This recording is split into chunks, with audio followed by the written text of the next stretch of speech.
Hello అండి, నమస్తే, welcome to food express. ఈరోజు మనం ఆలుగడ్డతో దిబ్బ రొట్టె చేసుకోబోతున్నాము.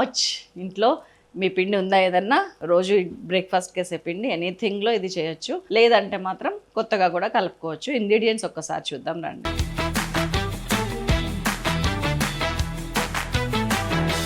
ఇంట్లో ఉన్న ఎనీ ఇడ్లీ పిండి ఆర్ దోశ పిండి ఆర్ ఆపం పిండి ఆర్ ఎనీ పిండి అండ్ ఉల్లిపాయ, పచ్చిమిరపకాయ, కొత్తిమీర, జీలకర్ర, అల్లం, ఉప్పు, ఆలుగడ్డ. పొటాటోస్ని మంచిగా బాయిల్ చేశానండి.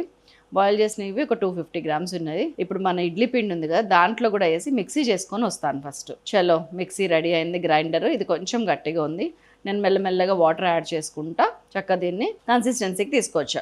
దీనిలో ఇడ్లీ పిండిలో ఆల్రెడీ ఉప్పు ఉందండి, అందుకని నేను ఇక్కడ ఒక 1/2 టీ స్పూన్ వేస్తున్నా. పడితే ఇంకొక 1/2 టీ స్పూన్, మొత్తం టోటల్ 1 టీ స్పూన్ ఉప్పు పడుతుంది, వేసేస్తున్నా. ఒక చిన్న ఆనియన్ ఒకటి, పచ్చిమిరపకాయలు ఇట్లా సన్నగా తరిగినవి ఒక 4-5, జీలకర్ర ఒక 1-1.5 టీ స్పూను, అల్లం తరుగు ఒక 1/2 teaspoon to 1 teaspoon. కానీ అల్లం తరుగు మస్ట్ అండి, ఎందుకంటే దీనివల్ల సాఫ్ట్నెస్ వస్తుంది, టేస్ట్ వస్తుంది. కొత్తిమీర కొద్దిగా, అన్ని బాగా కలిపేసి అవసరాన్ని బట్టి ఇట్లా చెక్ చేసుకోండి. పిండి ఇక్కడ మెయిన్ ఇంపార్టెంట్. వాటర్ కలుపుకొని ఇదిగోండి ఇట్లా ఈ పిండి రెడీ చేసుకోండి. మంచిగా ఒక నాన్ స్టిక్ కడాయి తీసుకోండి, ఆయిల్ బాగానే పడుతుంది.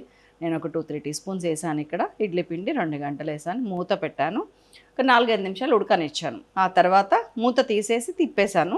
తిప్పిన తర్వాత మూత పెట్టకండి, ఎందుకంటే క్రిస్పీనెస్ మిస్ అవుతాం కాబట్టి. దట్స్ ఆల్ అండి, అయిపోయింది మన ఆలుగడ్డ దిబ్బ రొట్టె. అంతేనండి, చెప్పినట్టు ఫాలో అవ్వండి, అయిపోయింది మన దిబ్బ రొట్టె.